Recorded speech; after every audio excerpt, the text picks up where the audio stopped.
views and opinions expressed by the host and guests in this program do not necessarily reflect those of the company or its management. Viewer discretion is advised. Itang balita, King Labwat Kapampangan. Wentuda ring memalen emo dapat palampasan. Serbisyo publikong wasang-wasang. Digdo nakakabalen at gumising king katutuan. Uling abak na balen. Abak na balen, abak na! Primero na po ning Agosto, Huwebes! Kakaluguran, kumusta kayo po? Opo, manalbe kayo po ganing kakatamang morning show. Aldo, mami serbisyo publiko, ang popure pong ning balita, gani po Labuat Kapampangan. Kumusta na ka at Cheko Yadara ko at Chingporita Novilla? Itang talatugita mo, gani mabala katamanalbe kakatamo. Ang gyamo naman po rin po nga sukem palengki o itsa kasalumsungan pong Chena nu'y tawo, kini mo malawus kawo, Chena pantunan mo, che. O, reda pong kakatamong maganang king karelang pamagobra, shout out. At syempre, ito ating pong mga karatig probinsya dito ho sa Pampanga, Labuat Kapampangan, Tarlac, Nueva Ecija, hanggang dyan ho sa Aurora. Ay, kumusta ho kayo? Ito pong amin pong pagbabantay sa buhay ng mga taga Central Luzon. Yan ho'y araw-araw ho namin ginagawa. Lalo na ho yung mga andyan ho't nakabantay sa oil spill. Opo, mga kaibigan, shoutout dito ho sa mga mangingisda. Mangingisda ho dyan ho sa Limay, Bataan at totoo. Pare Resti, apektado talaga nitong oil spill ilan ho dito ho sa kanila mga karaingan kahit pa ho sila lumaot mga kaibigan dahil ho sa ipinatutupad na fishing ban talagang matindi po yung epekto at dun ho sa mga pagsusuri dyan ho sa laman dagat, dyan ho sa Bataan yan ho ay amin pong tinututukan at opo mga kaibigan, maigi ho tayong updated dito ho sa mga balita lalo na may kaugnayan ho sa ating pong kabuhayan at yung ating budget na tinatamaan. Shoutout dito ho sa mga inanantahanan, yung mga nagluluto sa king kasalungsungan natin pong masurang balita. O bakit Paulo G? Ngararening kaya kataan daladugi. Ini pong liquefied petroleum gas, LPG, paring Josh, aro. Mitas siya po. Ito pong 11 kilograms sa salwanta mo po metong tangke. Dara ko. O loloray, magkano ang tinaas? Ito hong pagpasok ng buwan ng Agosto, ito sumalubong. 3 pesos and 30 centavos ho. Ito hong tinaas ho nung isang tangke ng gas.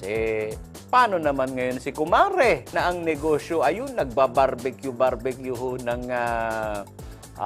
barbecue manyaman na para resti retang opo anong kalambo retang karelas saging ang popang banana Q ang popo itang kamote Q reta pong panaligan ra po ining abeking kapital da itang LPG o itsa po yung matsurang balita na pantunan tamong development pangabagya at kasabi tala po rening kaya katamon tala tugi keni po already po nga chukeng market.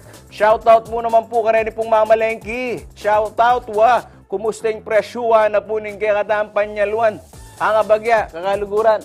Metong muna po karen tito kaming balita yung presyo na po ning babi. Diyos ko po nga pong ginawa anak kanito magtinda gening San Fernando Public Market pare Resti, kumaring Ash.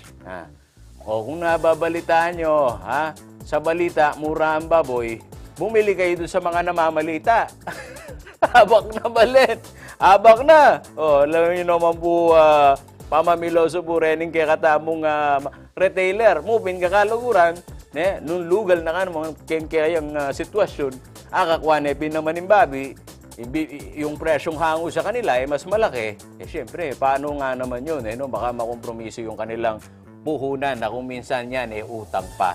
Dito po sa mga nakikinig ho natin, opo, mahalaga ho sa inyo ang mga kaganapan sa kalsada. Kaya maigi mga kaibigan, alamin natin ang ating pong traffic. Traffic update muna tayo. Traffic update. Alamin natin ang ating pong kalagayan ng mga kalsada dito sa Central Luzon. Unahin natin itong North Luzon Expressway. Makapaluwas ho ng Maynila at patungo ho ng Central Luzon at Northern Luzon, mga kaibigan, nakikita ho rin nyo, maaliwalas ang panahon. Ang live feed po na yan ay hatid ho sa atin ng North Luzon Expressway. Mag-umpisa po kayo pong Balintawak Toll Plaza. Ang mo naman po kayo Mindanao Toll Plaza, mga kaibigan, at Valenzuela. At gayon din ho dito sa San Fernando Interchange. Wala ho tayong problema sa traffic. Wala hong traffic build-up tayong nakikita ngayon pong 1 ng Agosto. Kapag ingatan dito ho sa ating pong mga nakikinig at yan, bumabiyahe at ayaw magpahuli ho dito ho sa kanilang mga transaksyon.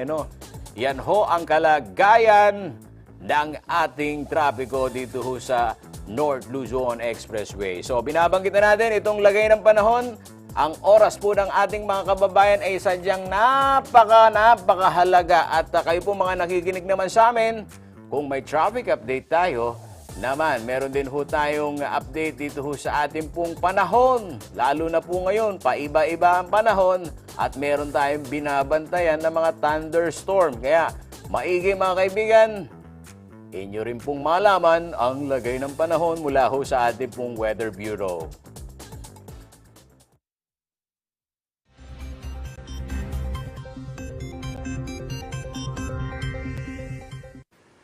Magandang araw sa ating lahat. Narito ang ating weather update.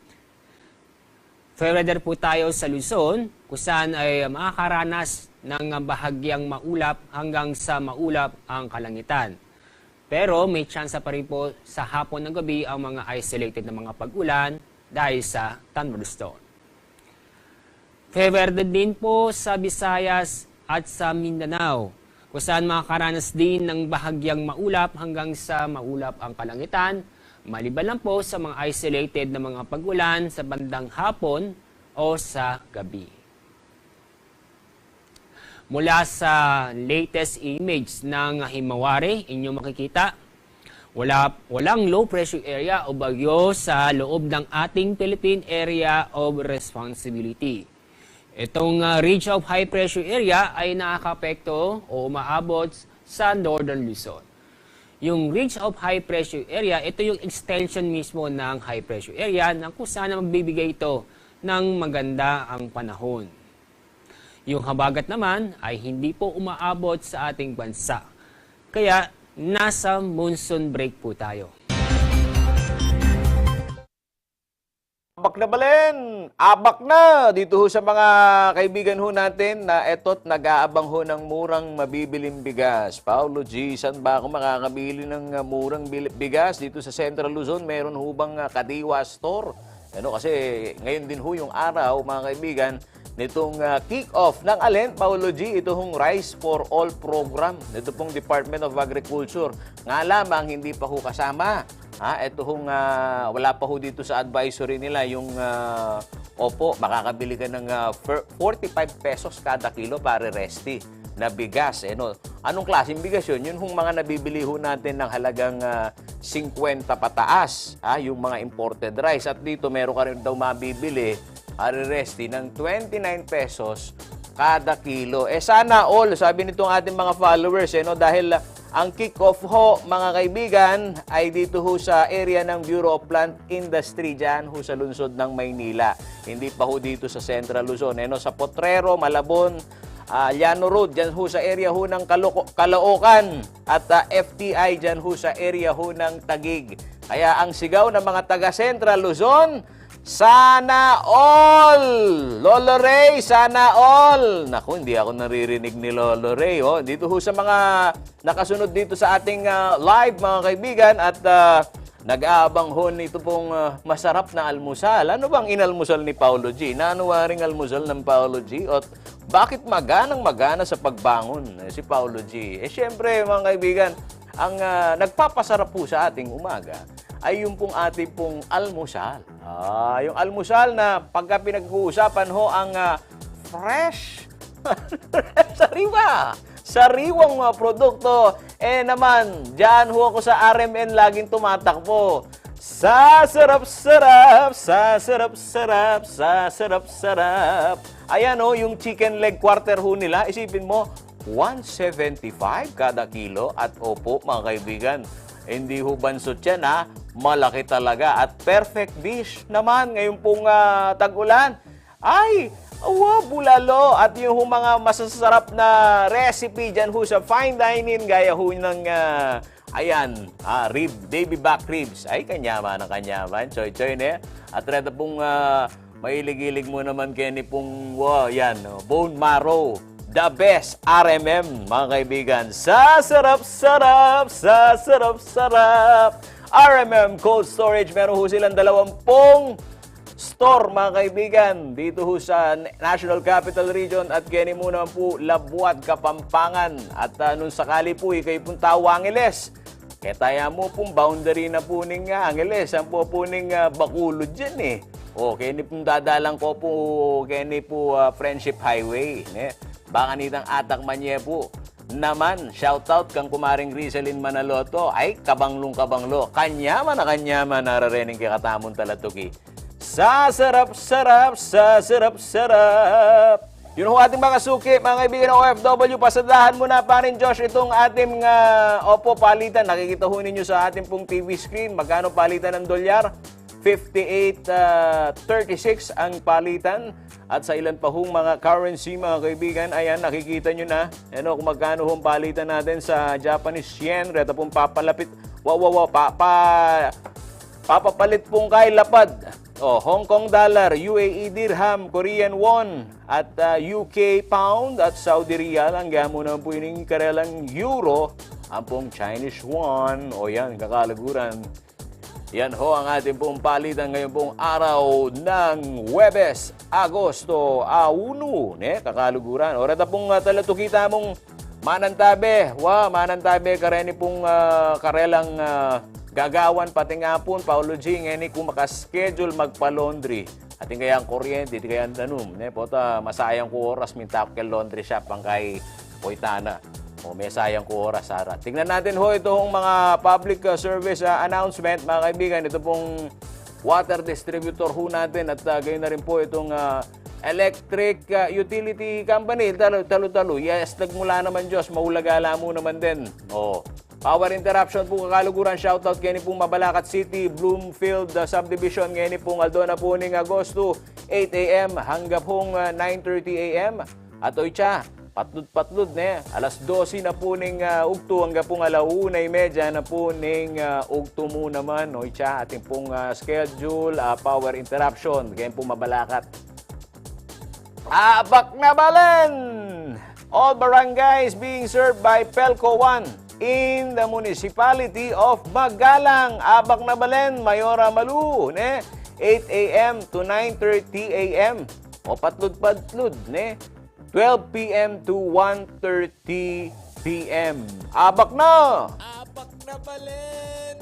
Abak Sapang Maysak, Kenny pong Mabalacat City, shoutout NHA, Pandakaki. Yung oras na po ning kawalan nyo pong kuryente, yan naman, 8 a.m. to 9:30 a.m. 12 p.m. to 1:30 p.m. Pauli na po kanuning NGCP schedule power service interruption. Kaya pundane na po ning Mexico ang gapu kaya ning Clark nga manwanra. No kanila pa rin Josh. Kaya ni pong Arayat, porsyon na po ning Telapayong. Turo ang gapu kaya ning area na po ning NHA. 8 a.m. to 9:30 a.m. Maragulya po pala epekto ining karelang gagawang kaya ning area na ning Mexico pong Clark. Makanta mo naman po. 12 p.m. to 1:30 p.m. Abak na Balen! Tumako naman po tayo sa water interruption, mga kaibigan. Suking-suki ang Mabalacat City.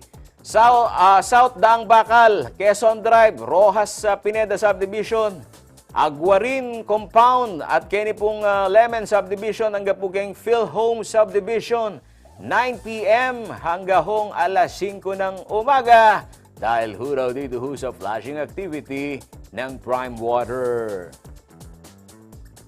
Bundagul Sitio Talimundok, Bundagul Resettlement and Maria Heights Subdivision, Mabalacat City mo naman po yung kakaluguran.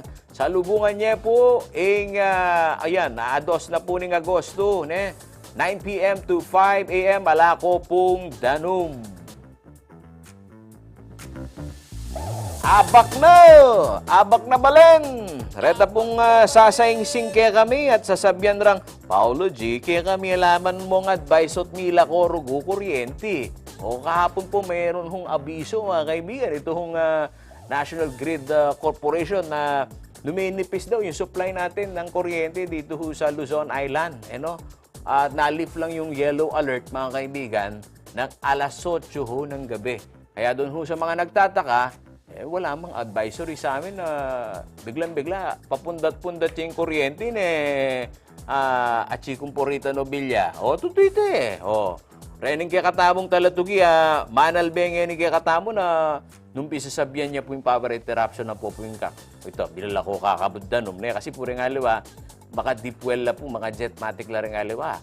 Gusto pong ala ng power, ala na muna pong supply na nindanom. Manya, reta pong, nung misan Paulo G, kaya kung mibubwa ako talaga. Bakit po kami bubwa ako?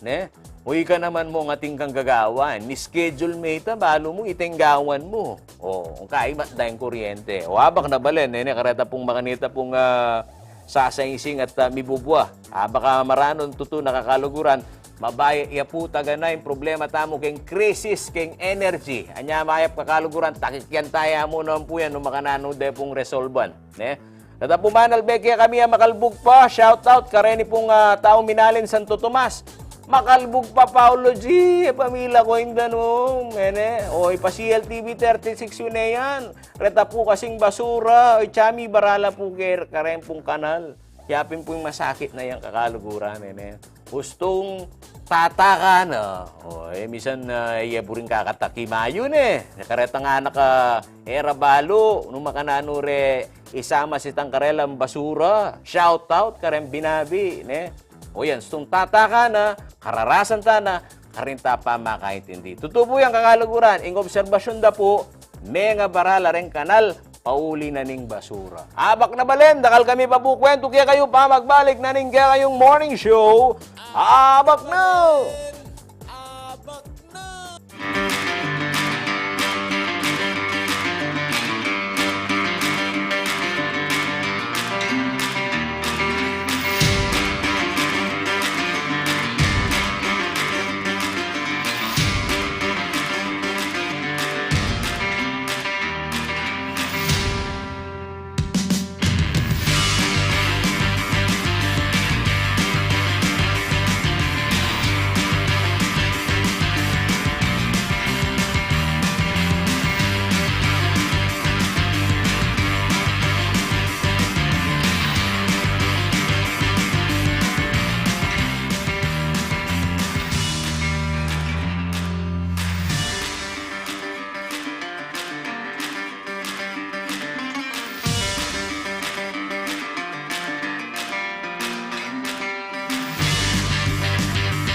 Abak na balen, ganito pong manalbeg kami kayong public market. Kumusta na po rin kayong timbangan? Lalo na yan, siko kaninig, ayan, mabusisiya po ka rin kaya lang sa salwan. Ay, nuko, miyadya ko ka nga, chiko. Shoutout, Ate Presi Maniago. Oh, retang makipate. Bumisabihan niyang, ano ko, at kulang yung lunggulis, rugo yung timbangan mo, dara. Ne? Oh, lumisan po kakaluguran, yung pamanugaling maksura, mayap yan. O, pagka kayo'y nagiging tuso sa inyong kapwa, abay may balik yan. O, yun na po pananahin ng pandagulan ako po mataning keng suki paman din, lumunggulis nek Teka kaime ko yan Totoo, kakaluguran, minsan may papatela kay mga nyo na kabinet Kay siliban, o teme man mo tasing kay mo na. O reta shoutout naman po retang atsuking kapanibalanan ning reta market administrator. Ko po sana luluk-luk-luk mo dudurot kayo Kukumusta nyo la po rin consumer tamo luguran tala rin Iko pong maburing misenso kayo kembye tatalakad kayong maranon pakipagal kayo. Itang pama mo right rugo gagawan. Numisan makaramdam tama kanya O te gusto yung timbangan ng bapa ko. O reta pong malinis naman po konsensya. Luwa mo po reta pong marinata konsensya. Retang kaya katamo siya shoutout. Reta naman pong maya papamanugali. Shoutout. O yan. Yan ho ang mga pinapamarisan. Diba? O si Ate Presi Maniago. Gusto ka nita, Kuya Emil. Diba? O pagka kasi nagkakaalaman mga kaibigan. Maliit na bagay.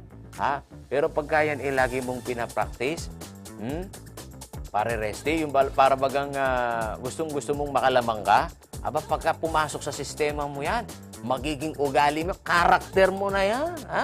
At numisan, mupalo na makanta ka pala karong ugali, numisan kakaluguran, manalamin ka. Manalamin ka para at least yung opo, pag-uugali, yan ho, mapalitan mo ng mabuti. Reta po kasing magpa-shoutout kay kami ngayon O makanyan la po ring ugali da po rin magtinda mo kempaleng kiking makanyan nga O itala po lalaganasan Reta mo pong makakakalingwan na po itang kaya pa na ugali. O yun ho mga taga-subaybay ho natin, mga kaibigan, umpisa na ho natin ang mga balitang-balita dito ho sa Central Luzon. Reta pong makayantabe. Kaya pong newscast mo ngayon pong Aldo na po ning Agosto. O rin na po rin kikatang headlines. Biyaliwang tindangasan, masali at safe la pamurin, sumangid na po ning Bataan oil spill incident. Abak na balen, ang talurengasan. O dyan posibleng pagpapatupad po ng fishing ban dahil ho sa oil spill. Ikinababahala ng mga kababaihan sa fishery sector. Abak na!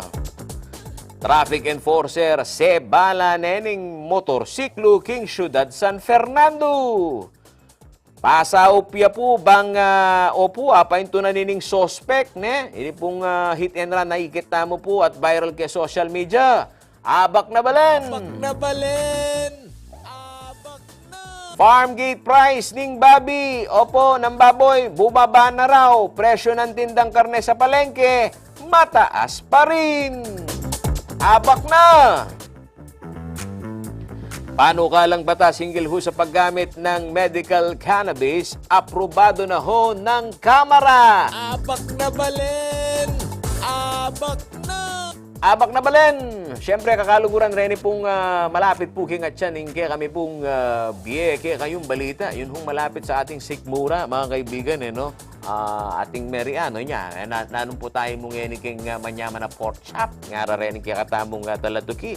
Manya, rata pong pumilalako king karelang lamesa. Imbabi, kakaluguran, pakiramdaman niya po yung balita ngayon Naglalaro na lamang huraw sa 165 kada kilo, mga kaibigan, hanggang 195 pesos per kilo ang farm gate price ng baboy. Ngayon po, ngini po yan. Agpang po yan kay Pampanga Swine Producers Association. Pero sa kabila nito mga kaibigan, nananatili raw na mataas ang presyo ho ng karneng baboy dito ho sa mga palengke. Ano sabi ni Kuya Toto Gonzales nito pong Pampanga Swine Producers Association? Pakinggan natin, kabayan. Ngayon po kasi it's 225 noon. Tapos bumagsak po dahil nagka-outbreak ngayon, pinabagsak ng mga trader, umabot na lang po ng 195 at possibly bababa pa siya. Doon sa ibang area na kung sa may naman, 185 ang presyo na per kilo. Ngayon is 165 to 150 to 165 na lang po ang presyo. Talagang binabarat nila. Ang sinasabi po ng mga traders, marami po silang nakukuha sa Batangas, Laguna, at the same time Bulacan, kaya po naepektuhan yung sales ng tiga Pampanga, sabi ni Kuyang Toto, shoutout ka ating Josephine Almario Fukuda. Ayon ho sa tagapagsalita ng grupo na si Kuyang Toto Gonzales, mga kaibigan, tila nagkakaroon daw ng pagmamanipula diyan ho sa presyo dahil opo, mga kaibigan, sa todong pambabarat daw ng mga traders sa mga hog raiser dito ho sa Pampanga, lalo na't ramdam pa rin itong epekto ng African Swine Fever o ito hong ASF. Ang problema po natin kasi marami talagang magte-take advantage pag alam na nilang may mga outbreak na ganito gaya ng ASF. Alam mo naman po yung mga traders na tapos talagang ito yung chance nila para kumita ng malaki. Ginagamit nila at hindi naman sinasabi sa mga binebenta nila sa wet market o sa consuming public na ibig sabihin na mura yung nakuha nilang baboy sa mga farms o commercial farms. Ang problema po natin kasi marami talagang magte-take Sa wet section naman po, kinounter-check ng CLTV 36 News. Ito hong balitang yan sa wet section ng public market dito naman ho sa siyudad ng San Fernando, Pampanga. Hindi bababa sa 360 pesos. 340 hanggang 360 pesos. Mga kaibigan ang kada kilo ng karneng baboy. Hindi raw ramdam ng mga retailer ang sinasabing pagbaba ng farm gate price ng baboy. Kasi sa mga dealer, tumaas ang kuhanan nila. Kaya kami, pati dito mga reseller, tumaas na ng presyo. Hindi kasi kami pwedeng magbaba Wala hindi totoo yun. Kaya nga, gaya na sabi ko, sa balita, bumababa ang presyo nila. Pero dito sa totoo, sa realidad, tumataas talaga. Ano ba talaga, kuya? Sabi nitong mga nakikinig sa atin. Sali ko kanung bumili daw kayo ng karne ng baboy sa namamalita. Kaya nagulat si paring Art, si kabayan. Abak na balen. Nito lamang pong Martes, inihayag ho ni Agriculture Secretary Francisco Chu Laurel Jr. na inaasahan ho ang higit pang pagkalat ho nitong ASF, mga kaibigan. Dahil na, ito pong mga nabahang lugar kung saan daw nailibing ito hong mga baboy na tinamaan naman ho ng naturang sakit. Mabilis daw yung pagkalat ho ng ASF pagka ganun. Kabilang daw ho sa nakitaan ho ng pagdami ng kaso ng ASF. Saan yan, Kuyang? Dito ho sa lalawigan ng Batangas. At dito ho sa Mindoro Island. Bagamat wala pa naman daw dapat ikabahala sa ngayon. Kaugnay ho nito, inaprubahan na ho ng Food and Drugs Administration ang Certificate of Product Registration o ito hong AVAC ASF live vaccine. Nagawa naman po ng bansang Vietnam. Ito ho ang kauna-unahang bakuna kontra ho sa ASF na naging otoridado dito ho sa ating pong bansa. Yan, binigyan na ho ng authority. At dahil dito, umaasa raw ang pamahalaan na muling makakabangon ho ang swine industry dito ho sa ating bansa na labis na pinadapa ng ASF. Kabilang nga, mga kaibigan, sa mga magbababoy na pinuntahan ho ng CLTV 36 News dito ho sa area ho ng Barangay San Juan Banyo, dyan ho sa Arayat, Pampanga, si Kagawad Severino Sigwa at na chairman ho ng Committee on Agriculture dyan ho sa kanilang barangay, ay talagang nagpatunay kung gaano tumama sa kanila ito hong sakit, ito hong pamemeste ng ASF. Marami pong nag-aalagang baboy dati rito.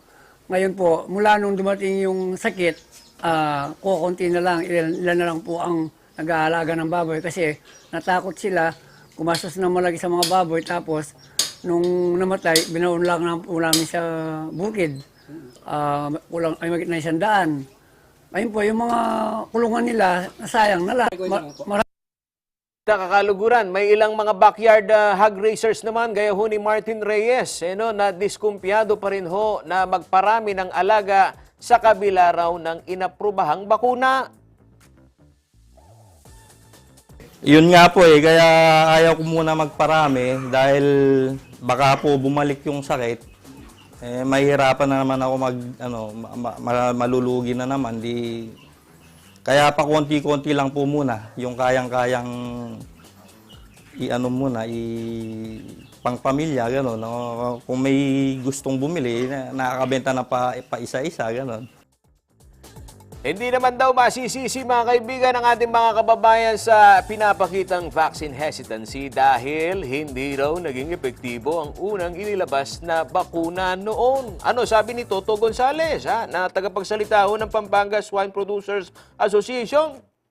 Ang nangyayari kasi, yung first tranche ng linabas po ng vaccine na galing sa Vietnam, hindi po siya naging effective sa mga farms.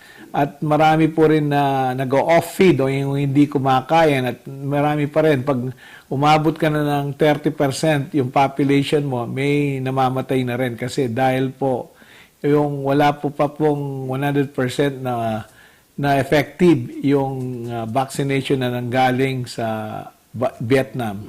Ang nangyayari Nasa 600,000 doses ho na bakuna kontra ASF ang inisyal ho na inilabas ng DA sa bansa at punteriya ho dito ang mga nasa red zone o yung ground zero ng ASF outbreak ngayon. Ayon ho yan kay Secretary Laurel, libre umano ho itong ipapamahagi at inaasahan itong mairo-roll out ngayong darating na buwan ng Agosto hanggang bear season upang maiangat ho ang industriya ng hog industry na hanggang sa kasalukuyan ay apektado ng pamemeste ng ASF.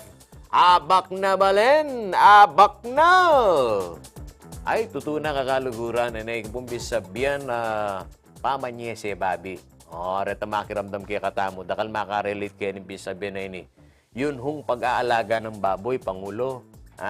Meron tayong mga nakakwentuhan dyan sa mga barangay. Napag-aral ko, Paulo J, yung kuya mo, nakapasok ng kolehiyo hanggang doon sa kanyang, mga unang panahon kasi, pare Resty, napakahirap magpaaral ng kolehiyo. Wala pang state university na malapit dito sa atin now. Kailangan pang lumuwas ng Maynila. Yung pag-aalaga ng baboy, mga kaibigan, yan ho ay talaga naman malaking bagay ho dito ho sa ating pong mga kababayan. At noong mga unang panahon, bago pa ho yan, manalasa ho itong ASF, mga kaibigan, ang Department of Agriculture na nagsasabi, gaano ho kalaki ang ambag nito pong mga hog racer na backyard laang. Pero ngayon, mga kaibigan, ang pinakamahirap, alam mo, Ash, pagka ikaw nag-comply, o yung compliance mo pa lang, doon sa kulungan, hanggang doon sa pagpapatayo mo ng pasilidad. Kasi yung biosecurity na tinatawag ho ngayon, mga kaibigan, ang pinag-igting ho nitong lokal na pamahalaan at nitong DA. Dahil nga naman, pong kasakit, impemuhunan mo, utang niya pa, yung isipan mo, aanihin mo na, pwede mo nang i-harvest, pwede mo nang ipakatay, ibenta yung baboy mo, tapos ililibing ho.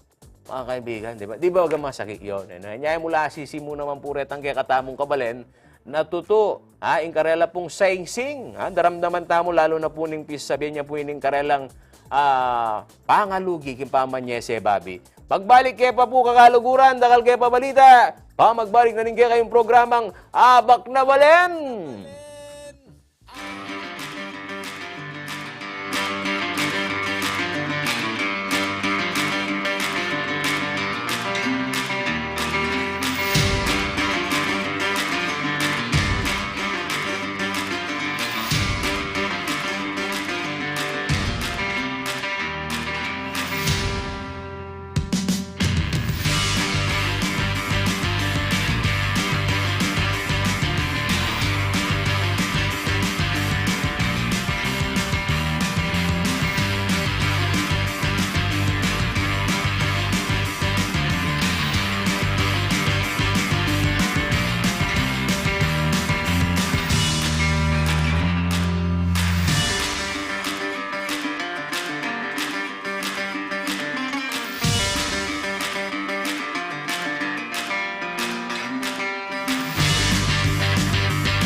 Sundo tayo pong kakatamong pamamalita, kakaluguran. Reda pong manalbe kaya kami, manantabe kaya ni pong maragula balita. Dito ho sa oil spill mga kaibigan. Ano nangyari na? Sabi nitong ating mga followers sa CLTV 36, no? Mag-iisang linggo ho matapos na lumubog nga itong motor tanker na Terra Nova dito sa Limay, Bataan na nagsanhi ho ng oil spill. Nanawagan ho ngayon ang Department of Interior and Local Government o DILG dito ho sa Bataan, sa publiko, na mag-donate mga kaibigan ng buhok. Kahit anong klaseng balahibo o buhok. Ito pa, ano pa pwede, pare Resty? May titima ni pare ko Resty. Ito hong buhok mga kaibigan, maigi raw yan. Diyan ho dumadaiti. Yun hong langis. Ano pa? Pwedeng i-donate nyo, dayami. At ito hong coconut hash, yung fiber ho ng, buko, kakaluguran. Yung pong masarap na buko. O kaya yung pagkabunot na yan.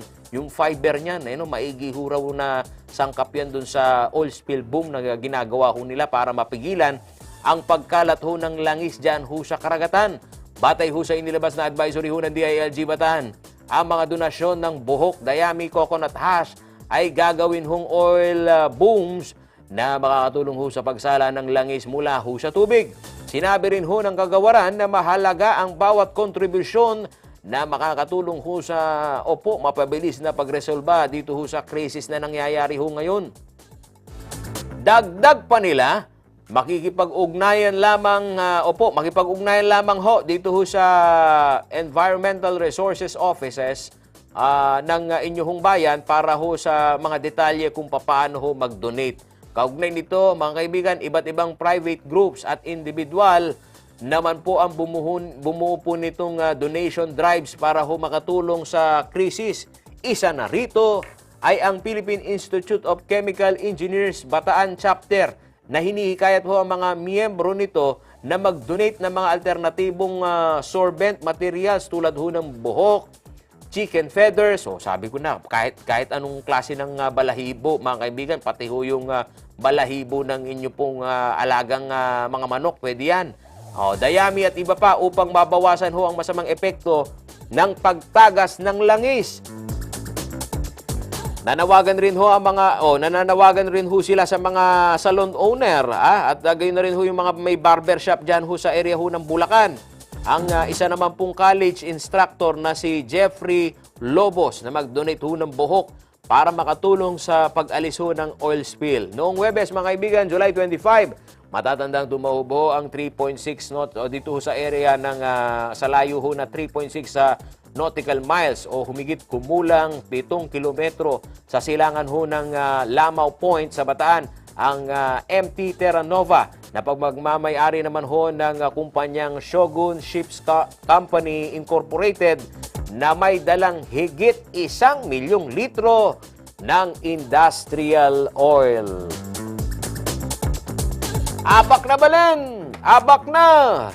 At kaugnay pa rin po ng balitang yan, panigobran daw po ngeni reng miyali ang ahensya na ning gobyerno deng measures dapat po gawan lakwas na po kareng coastal area kini pong Labuat, Kapampangan. Pauli na po ini pong nilbog Mount Terra Nova king dagat ning Limay, Bataan. Ating pong 1.4 million liters na ning industrial oil libutad na ning aplit na po ning Bagyong Karina enya pong July 25. King may nga labas ang Aldo kakaluguran, minuna na pong report ng Philippine Coast Guard o ini pong PCG. Amiras mo naman po ing oil kempong danuma na po ning Hagonoy, Bulacan. Miras ne, tutuna hangga po gening dalampasiga na po ning Cavite. Inya pong magsadya na la po at balaos kanoy ning karelang koordinasyon dareng miyali ang opisyal king lalawigan king initial pong report kakaluguran ning Provincial Disaster Risk Reduction and Management Council o PDRRMC asula po may 20 barangay karempong balen naning Makabebe, Masantul, Lubao, Sasmuan, Minalin at Guagua ding ini po malyaring miapektuan pa mo kita pong worst case scenario building o ini po ining posibleng miapektuan kaya ini po Pampanga. Mahigit 5,200 fisher folks naman po rempong directly affected Kaya be ka rin ikakaluguran reng fisherman ang popong fish pond operators. Kabang asuno man po king mahigit 18,000. 18,000? Wow! 18,000 mga kaibigan ha. Ito hong bilang ng mga indirect affected. Ganun ho kalaki. Ing bale naman po ning minalin ha. Kebalwan niya po king sandang egg basket ning Central Luzon. Kilala mo naman po ini. King tilapia. Nasa na po kanuning lokal kapanibalan pasiknangan. Ing may sabing industriya anting alternatibo king poultry farming. Ampong egg production ami apektuan king bird flu kareng mga labasang banwa. At sumangid na nanini kakaluguran banta na ning oil spill ha. Alila kanu maalarma agpangking pamuntok na niti ay Mayor Philip Nagit. Pakiramdaman tayo po yung alkalde na ning minalin. Yung mga kakain regarding their safety, yung naman producer regarding their business. So it did not really bring any alarm sa akin. Para sa akin lang ang importante, alam natin ang gagawin natin at may coordination and cooperation sa mga lahat ng involved agencies at saka LGUs. At karene pong pinulsuhan mi kakaluguran, ha? Ninula rin pinulsuhan nyo, rin pong magbante fish pan. Kalupa na pong koyang June Nalos. Mo naman kanumigaga na ka. Pag namang minalin, safety naman rin fish pancake. Munang-muna makatarandula rin kami, ting tilapia mi. Ing munang-muna kini, si safety mila kayong pamagpalumindan. Bistaman manibatan mo naman king bataan ing karelang pandanom. Secure danoman kanureng karelang fish pan uling atin lang check gate. Munang-muna tinakimang prinso. Pangamanad ng prinsong check gate king danum. Ang milapit king probinsya ing oil spill, makasiguro lang kanureng may mali na ligtas lang sa luwan at kananding tilapia iba't minalin. Positibo yan naman kanu inagit, aalam pasanda iniiring may malen nung sakali mang mirasini karela. Actually to consider, of course my primary concern is yung mga constituents ko sa bayan ko. Pero ang malaking ambag talaga namin is yung food security ng buong bansa eh. 'Di ba? Kapampangan, lalo na ang mga Minilenyo, we are very resilient eh. Nanggaling na kami sa pagkalubog dahil sa lahar, pagkalubog dahil sa tubig, and then bird flu, swine flu, but still, 'di ba? Iba ang mga Kapampangan siguro, pero nakatayo pa rin kami at iniisip pa rin namin not just yung sarili namin, kung ano yung mako-contribute namin national. Opo. So, very positive kami doon. Samantala, sumangid na pa rin ning kapigaganakan king fish kill kareng siping probinsya. Balaos pa mo rin ing magtindarang mialiwang klase na puning asan kem public market kalupa na puning Guagua, Pampanga. Agpang king fish vendor ay Rose Mariano, sisiguraduan da king karelang dealer a fresh la at safe la rin asan bayo rokunan. Okay naman po, tsaka bayo po naman mirasing kay Kenny lalong din asan mi. Masumani batan keng kay, keng nabotas. Nakiman po kukuha ka rin ang baluming ati mo, ating oil spill ngayon eh. Paka-check mi naman po, ingasan mi. Ila po, eko po dapat kumarugaman niya li Kenny Guagua kasi po, pakasigurado mi na ingke kami ngasan mga santing. Siguro na naman po ning tinderang Ilota Umlas na alalang bakas ning oil spill ding kayang tindang tilapia. Uling sesela reni. Den ko kunan mi nga sanak, manibatan lang kayong backyard. Si sesendo rin. Manibatan kayong dagat. Wow, very safe na. Ing balikbayan ay Jane Quiros. Migbiyaya pa mo po Angeles City bang makasalipong fresh Ema. Aliwapang asan kimpong balena ning Guagua. Kasi kasabihan niya kining Guagua, reng ema, ampong fresh fish. So, as of now siguro, oling reng pinsan ko taga Bataan la, actually Balanga, sinabi da okay pa naman ka nung sali. So from there, sabi ko, sige, kaya kapanti ko pa rin na saling asan. Tiwala yan naman ini na alila po mami sa lireng fish vendor nung balurang delikado ini para po kayong karela pong kaparan tao. Siyempre, mumuna, importanteng health da rin tao. At pamisali mo la kung magkasakit la rin tao, di ba? Samantala, minuna na pong sinigurong Governor Dennis Delta Pineda at ng Bureau of Fisheries and Aquatic Resources o BIFA Region 3 ang ligtas laring seafood manibatan po kayong probinsya natin Pampanga. Ala pa mo rin kanong trace na ning oil spill Kenny as of July 30. At opo, selyado na mo naman po itang leaks. Kenny pong may sabing oil spill.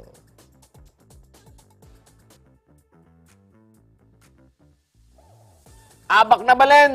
Sa kaugnay pa rin hong balita, mga kaibigan, doble dagok, ganito raw maituturing ng mga kababaihan na nasa sektor ng pangisdaan ang pagtagas ho ng langis. Mula ho dito ho sa lumubog na Mount Terra Nova sa dagat ho ng Limay, Bataan. Partikular na ho na pinangangambahan naman ng grupong Kaisaka.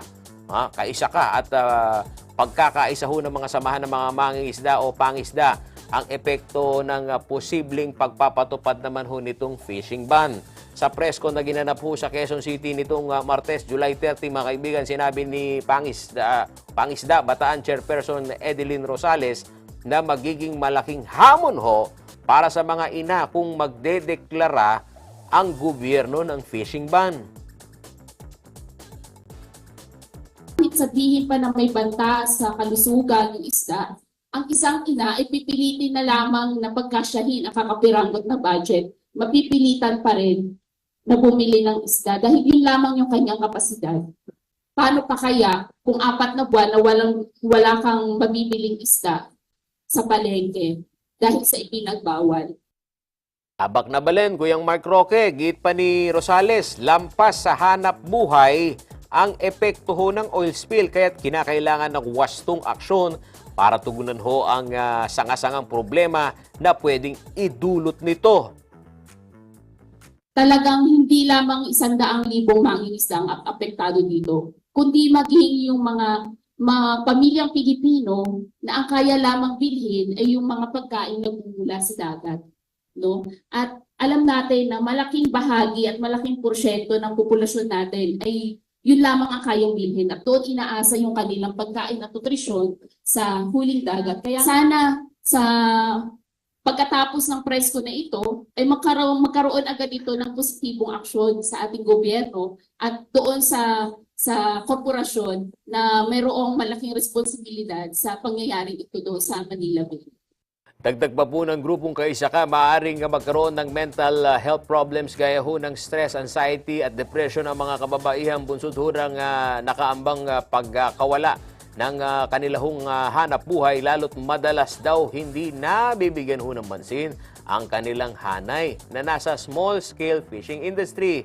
Pinangangambahan din ho ng grupo ang epekto nito sa kalusugan dahil ang exposure sa tubig na kontaminado ho ng langis ay maaaring magdulot ng iba't ibang sakit gaya ho ng pangangati ng balat, hirap ho sa paghinga at iba pa hong pangmatagalang karamdaman. Kaugnay nito mga kaibigan, nanawagan ho ang chairperson ng Kaisaka na si Attorney Virgie Suarez na magkaroon ho ng matapat na investigasyon ng pamahalaan upang mapanagot ang itong pagkukulang o itong mga nagkulang pa dito sa nangyaring insidente. Hindi na ba natuto ang gobyerno na ito dahil pangalawang oil spill na ito na nangyari sa administrasyon ni BBM? Yan, may investigasyon na ba? Ano nang stage ng investigasyon na yan?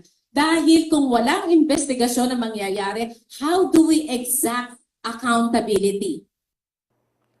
Matatandang lumubog ho ang Mount Terra Nova na may kargahong 1.4 million liters ng industrial oil sa kasagsagan ho ng pananalasa ng Bagyong Karina noong July 25. Ito naman pong July 28, sinabi ho ng Philippine Coast Guard na umabot na ang tumagas ho na langis sa municipal waters ng Hagonoy, Bulacan.